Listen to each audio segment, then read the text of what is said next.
Good day, viewers. Welcome to Cascade Transformatics Ltd, Transforming You. On this platform, we do a lot of learning on leadership. And 2 days ago, we started with the concept of leadership. We talked about leadership definitions and different definitions given by different people.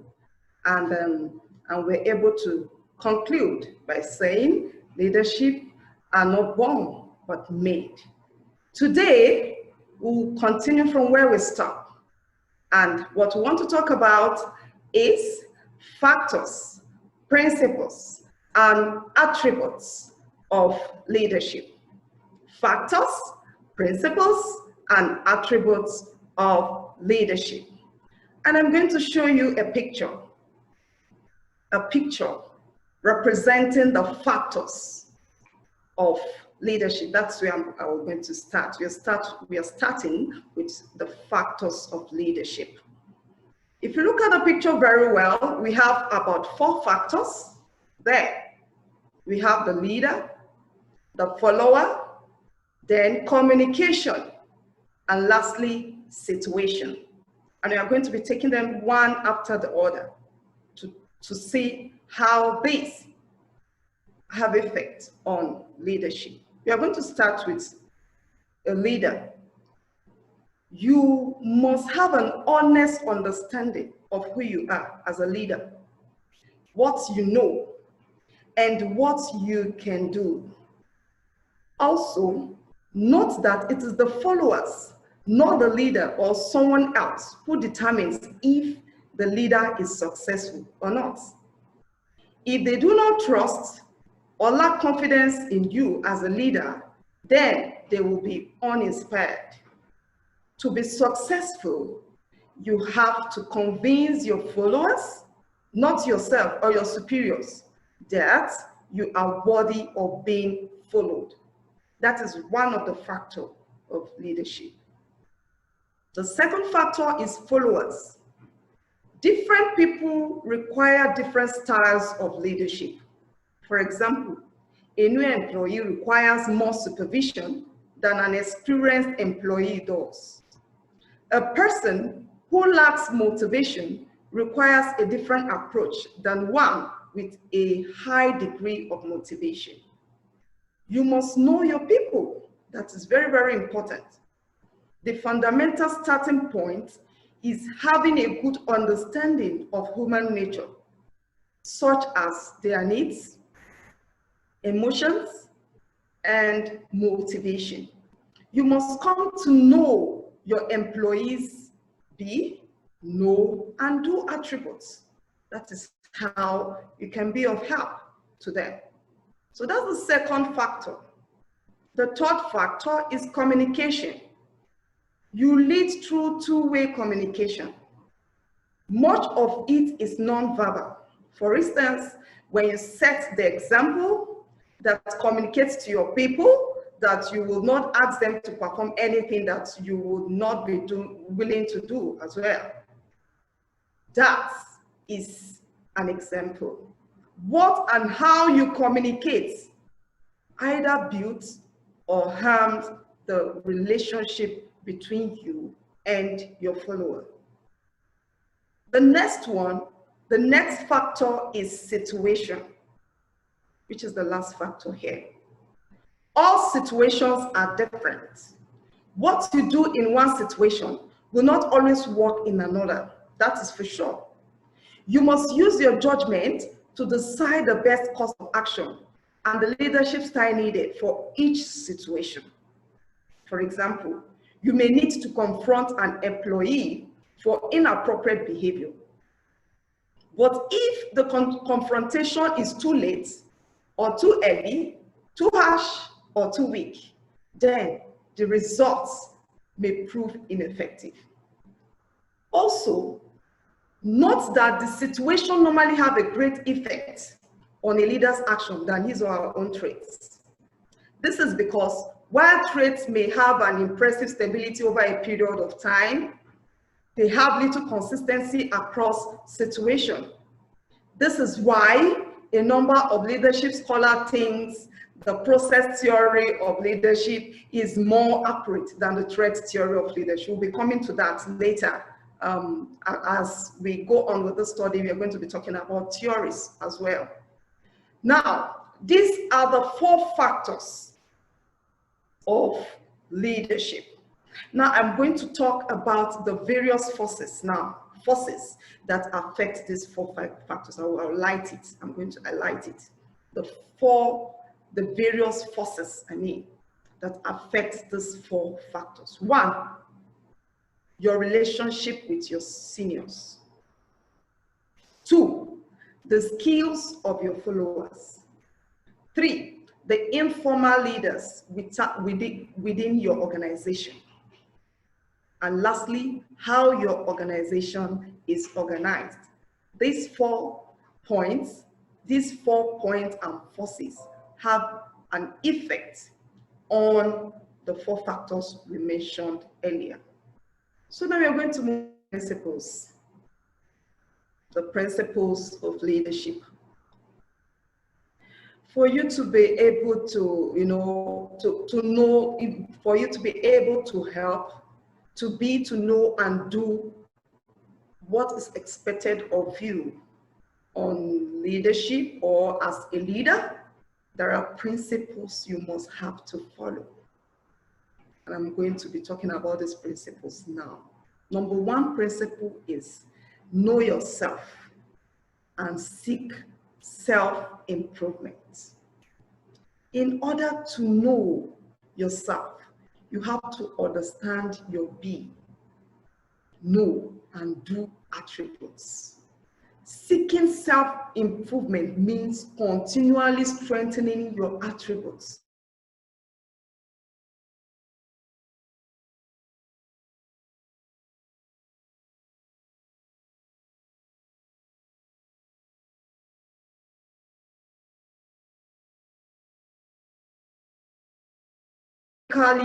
Proficient. As a leader, you must know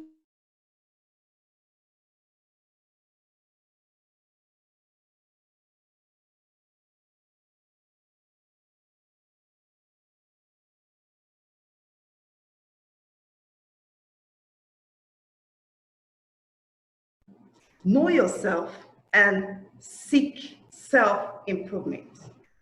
In order to know yourself, you have to understand your be, know, and do attributes. Seeking self-improvement means continually strengthening your attributes. This can be accomplished through self-study, formal classes, reflection, and interacting with others. Number 2, be technically proficient. As a leader, you must know your job and have a solid familiarity with your employer's tasks. That is very, very important. 3, seek responsibility and take responsibility for your actions. Search for ways to guide your organization to new heights. And when things go wrong, as they often tend to do sooner or later, do not blame others. That is very wrong. Analyze the situation, take corrective actions, and move on to the next challenge. Number 3, make sound and timely decisions. Use good problem-solving, decision-making, and planning tools, and just get things done. Number 5, set the example. Be a good role model for your employees. They must not only hear what they are expected to do, but also see, according to Mahatma, he said, we must become the change we want to see. So become the change you want to see. Number 6, know your people and look out for their well-being. Know human nature and the importance of sincerely caring for your workers. That is very good. When you care for your workers, they'll be loyal to you. Keep your workers informed. Know how to communicate with not only them, but also seniors and other key people. Number 8, develop a sense of responsibility in your workers. Help to develop good character traits that will help them carry out their professional responsibilities. You help them to do that. 9, ensure that tasks are understood, supervised, and accomplished. And I think that is where communication comes in. Communication is the key to this responsibility. You must be able to communicate effectively to your employees. And when they understand what you say, things will be easier. Train as a team. Although many so-called leaders call their organization, department, section a team, but they are not really teams. They are just a group of people doing their jobs. So learn to train as a team. Lastly, under the principles, use the full capacities of your organization. By developing a team spirit, you'll be able to employ your organization, department, section, etc. You'll be able to employ them to its fullest capacity. So these are the principles of leadership. So the next subtopic we're going to talk about is the characteristics of a leader, or what we call the attributes of a leader. We need good leaders to help guide us and make the essential large-scale decisions that keep the world moving. We all know that. And our society is usually quick to identify a bad leader. But do we know how to identify a good one? That's the question. What will make people say, make a good leader? What exactly make a good leader? What are the characteristics? What are the attributes that make you a good leader?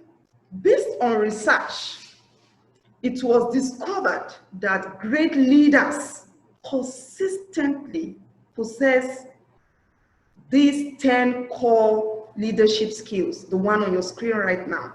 I have about 10 leadership skills there, and I'm going to be taking them one after the other. The first one is integrity. The importance of integrity should be obvious. Though it may not necessarily be a metric in employee evaluations, integrity is essential for the individual and the organization. It's especially important for top-level executives who are charting the organization's course and making countless other significant decisions. Research shows that integrity may actually be a potential blind spot for organizations. Make sure your organization reinforces the importance of integrity to leaders at various levels. The second one is ability to delegate. Delegating is one of the core responsibilities of a leader, but it can be tricky to delegate effectively. The goal isn't just to free yourself up, it's also to enable you direct reports, facilitate teamwork, provide autonomy, lead to better decision making, and help your direct reports grow. In order to delegate well, you also need to build trust with your team. The next one is communication. Effective leadership and effective communications are intertwined. You need to be able to communicate in a variety of ways, from transmitting information to coaching your people. And you must be able to communicate with a range of people across roles, social identities, and more. Now, follow the tips to be more effective communicator. That is a reading assignment, and I will remind you at the end of this class. Tips to become a more effective communicator and learn how better conversation can improve your workplace culture. The next one is self-awareness. Well, this is a more inwardly focused skill. Self-awareness is paramount for leadership. The better you understand yourself, the more effective you can be. Do you know how other people view you or how you show up at work? Take the time to learn about self-awareness and how you can dig into each component. The next is gratitude. Giving thanks. Learning how to say thank you. Giving thanks will actually make you a better leader. Gratitude can lead to high self-esteem, reduce depression and anxiety, and even better sleep. Few people regularly say thank you at work, even though most people say they will be willing to work harder for an appreciative boss. That is very important. Learn to say thank you, no matter how small it is, no matter how little the task is. Learning agility is the next attribute. Learning agility is the ability to know what to do when you don't even know what to do. If you're a quick study or are able to excel in unfamiliar circumstances, you might already be learning agile. But anybody can foster learning agility through practice, experience, and effort. The next one is influence. For some people, influence feels like a dirty word, but being able to convince people through logical, emotional, or cooperative appeal is a component of being an inspired, effective leader. Influence is quite different from manipulation, and it needs to be done authentically and transparently. It requires emotional intelligence and trust building. The next one is empathy. Empathy is correlated with job performance. If you show more empathy towards your direct reports, research shows you are more likely to be viewed as a better performer by your boss. Empathy can be learned, and in addition to making you more effective, it will also improve work for you and those around you. Courage is the next attribute. It can be hard to speak up at work, whether you want to voice a new idea, provide feedback to a direct report, or flag a concern for someone above you. That's part of the reason courage is a key skill for good leaders. Rather than avoiding problems or allowing conflicts to fester, courage enables leaders to step up and move things in the right direction. Lastly, we have respect.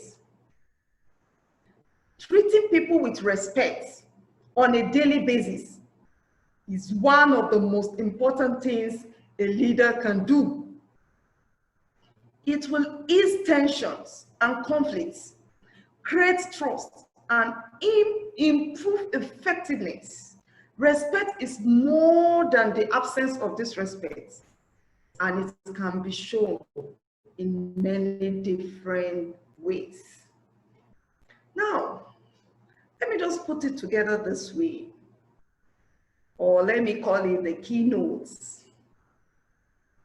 While successful leaders may exhibit these 10 leadership skills to varying degrees, all good leaders leverage at least some or most of these characteristics. Together, they make up the backbone of leadership across leader levels, industries, and continents. Without these skills, true leadership is impossible. If you don't feel like these characteristics of a good leader adequately describe you, don't panic. There are ways for you to improve on your leadership capabilities, including all 10 of these core skills. But We know that leaders are molded through experience, continued study, and adaptation. In other words, you can strengthen any of these 10 characteristics and qualities of a good leader if you are open to growth and you put in the time and effort towards self-improvement. Similarly, organizations can help their people hone these skills through leadership development training, like what we are doing now, and real-world experience. It is also essential to realize that leadership is a social process. Leadership isn't a destination. It's something that you will have to work at regularly throughout your career, regardless of what level you reach in your organization. Leadership is less about a strong or charismatic individual and more about a group of people working together to achieve results. That's why we say that leadership is a journey. Different teams, projects, situations, and organizations will require you to apply these skills in different ways. We teach our program participants that leadership consists of 3 elements. You see, direction, alignment, and commitment. If you demonstrate several of the characteristics of a good leader but fail to grab this, I'm afraid chances are you won't get very far on your own. It will be difficult to do that. You may be well liked and respected, but it will be challenging to accomplish team or organizational goals without agreement on objectives, coordination to meet them, and a dedication to make it happen. Organizations can foster deep level of leadership at work through a variety of development opportunities, ranging from on-the-job leading to an off-site leadership development program. But individuals don't have to wait to begin strengthening these characteristics and qualities of a good leader within themselves. You can start today using the tips mentioned above. Take the next step. If you are ready to become a better leader, start with communication, a fundamental skill that everyone can improve. And to wrap it up, I want to give you a reading assignment. And that reading assignment is on your screen right now. How to be an effective communicator. That is a reading assignment. That also will help you. Thank you very much for listening. Thank you so much for your time. So now I'm going to give a few minutes for questions. If you have a question or contribution, please just drop it on the chat box and I will get to see it. Thank you.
Okay, in the absence of questions and contribution, I think we are going to call it a day today now.